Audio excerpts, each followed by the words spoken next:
Selamat malam, Om Swastiastu. Perkenalkan, saya IGD Krisna Chandra Putra, NIM 2010 1169 dari kelas E.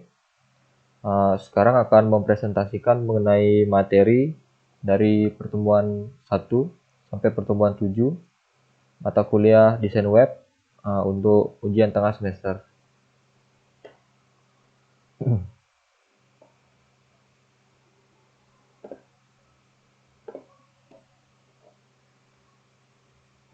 Yang pertama, yang saya pelajari dari mata kuliah ini dari awal yaitu tentang pengenalan Figma.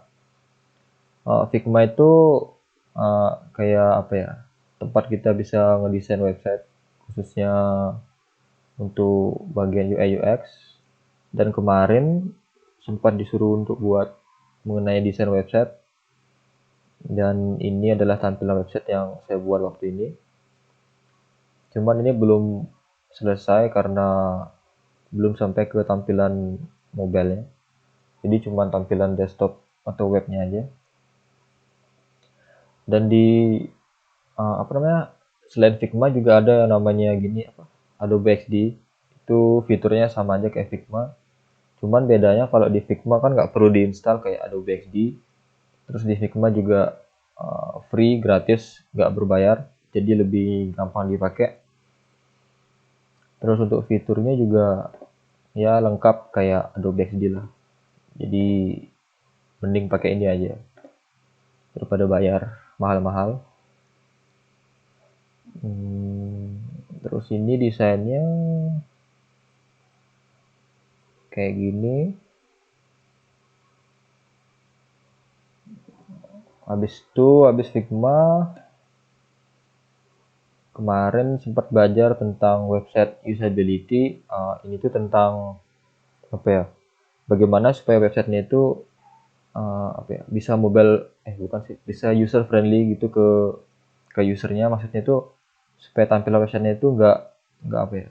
Nggak hancur, atau ya enak di user experience lah gitu istilahnya. Misal untuk desain website ini kan tampilannya simpel gitu, nggak terlalu banyak apa ya, komponen gitu. Terus juga navigasinya jelas di atas. Jadi orang-orang tuh apa ya, gampang buat pakai websitenya gitu. Jadi orang nggak bingung sama websitenya. Terus untuk komponen-komponen kayak kontennya juga ya jelas lah di websitenya.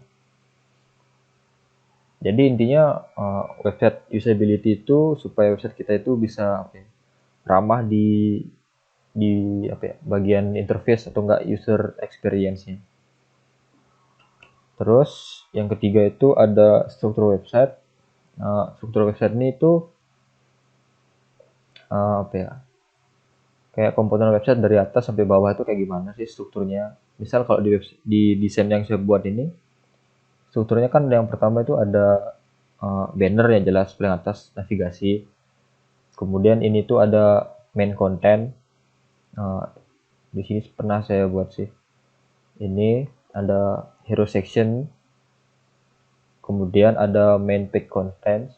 Ini yang memuat kontennya. Di sini ada section tentang skill, kemudian habis itu ada section tentang project, terus ada section contact, dan terakhir paling bawah kan udah wajib isi footer.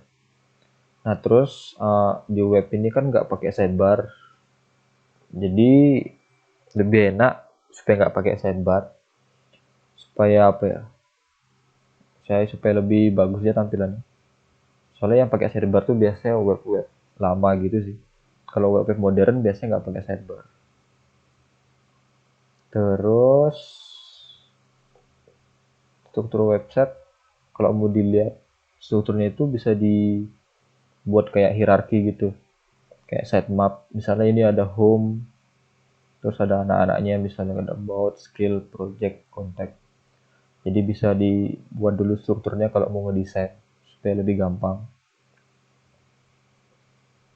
Terus habis struktur website itu ada HTML. HTML ini tuh bukan bahasa pemrograman. Dia ini kayak bahasa apa ya? Bahasa markup atau tempat apa ya?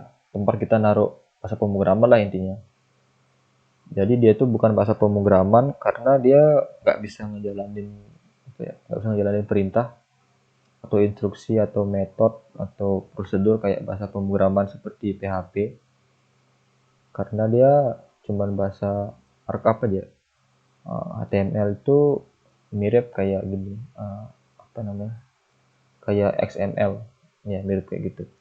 Dan di HTML itu isinya cuman kayak ada tag-tag pemisah, ya supaya lebih apa ya, struktur juga websitenya. Terus di HTML itu juga ada apa ya, kayak unsur semantik gitu, supaya lebih rapi tampilan websitenya. Kayak gitu sih. Habis ini yang saya pelajari itu ada CSS dan JavaScript. Nah, untuk CSS ini tuh biasanya untuk styling website supaya tampilan lebih menarik. Terus JavaScript ini supaya untuk apa ya, lebih interaktif lah websitenya. Misal eh, apa ya? Misal ada button kayak gini, misal ntar diklik muncul apa gitu. Itu biasanya dibuat pakai JavaScript sih. Terus kalau yang ini kan styling gini pakai CSS supaya lebih rapi aja tampilan websitenya. Jadi kesimpulannya itu antara HTML, CSS dan JavaScript itu tiga komponen dasar kalau mau belajar apa ya, jadi programmer untuk pemula ya. Itu tiga komponen dasarnya yang perlu dipelajari. Terus habis ini tuh kemarin ada belajar mengenai layouting. Layouting ini sedikit apa ya, sedikit ribet sih bilangnya karena belum terlalu apa ya, banyak make gitu. Kemarin layouting kalau nggak salah ada dua untuk grid sama flex. Dan kemarin yang dibuat di website itu pakainya kalau nggak salah pakai flex karena dia tampilannya kan cuma dua bagian gini, jadi pakai flex aja biar gampang.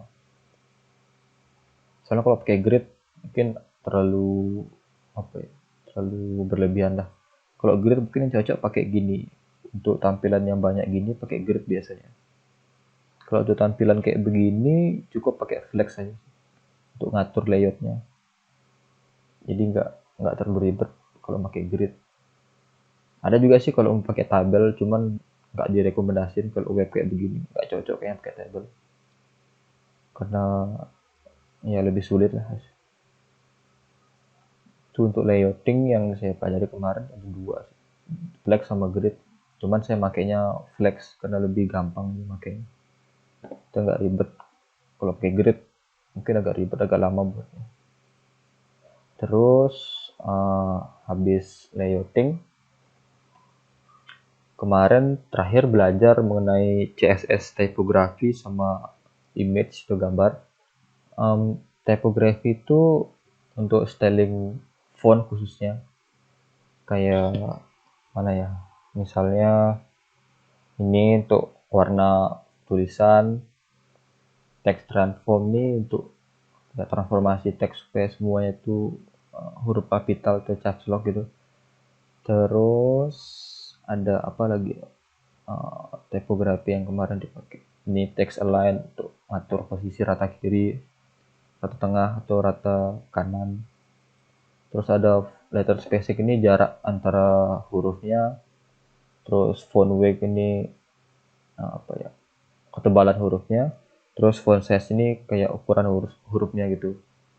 Jadi bisa diatur, kita sebagai yang ngoding bisa ngatur sesuka hati aja. Terus untuk tampilan musim kemarin itu yang selesai baru sampai sini, yang apa ya, yang pakai CSS pure nggak ada framework, itu selesai sampai di sini. Dan tentunya ini belum mobile responsive. Jadi, tapi ya untuk kedepannya mungkin bakal saya selesaiin sampai jadi. Tapi untuk sekarang masih kayak gini aja. Jadi mohon dimaklumi. Mungkin segitu aja yang bisa saya sampaikan untuk mengenai apa yang sudah saya pelajari dari pertumbuhan 1 sampai sekarang pertumbuhan 7, dan mungkin kedepannya bakal saya lebih kuasai dan lebih dalami lagi mengenai materi ini. Uh, Sekian dari saya. Apabila ada kesalahan dalam penyampaian atau pengucapan, mohon dimaafkan. Akhir kata saya tutup dengan para Santi. Om Santi, Santi, Santi, Om.